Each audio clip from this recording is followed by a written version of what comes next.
તો આજે યુસીસીનો રિપોર્ટ જે છે સમિતિએ મુખ્યમંત્રીને સોંપ્યો છે. 25 તારીખે ગૃહની અંદર પણ રજૂ કરવામાં આવશે.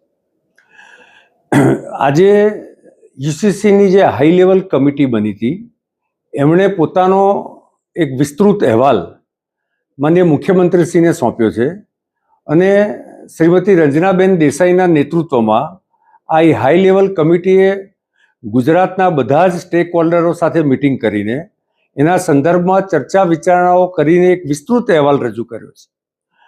જો સમાન સિવિલ કોડ એ ભારતીય જનતા પાર્ટીનો કોર ઇસ્યુ છે અને જે રીતે 370, રામ મંદિર, ટ્રિપલ તલાક આ અમારા કોર ઇસ્યુ હતા.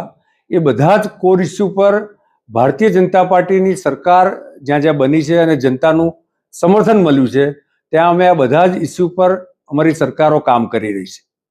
અને નરેન્દ્રભાઈનું જે વિઝન છે એક રાષ્ટ્ર શ્રેષ્ઠ રાષ્ટ્ર અને 2047 સુધીમાં વિકસિત રાષ્ટ્ર જો બનાવવું હોય તો દેશમાં જે રીતે બધા જ ધર્મો વચ્ચે સમાન ક્રિમિનલ કોડ છે એ જ રીતે સમાન સિવિલ કોડ હોવો જોઈએ.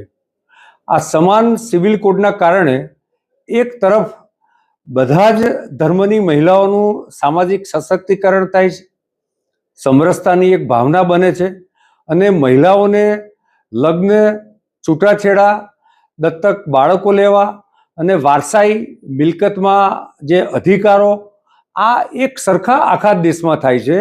તો મને લાગે છે કે આવનારા સમયમાં ગુજરાત સરકાર દ્વારા લેવાનારો આ ઐતિહાસિક નિર્ણય છે અને સમાન સિવિલ કોડના કારણે સમાજના બધા જ વર્ગોને લાભ થવાનો છે.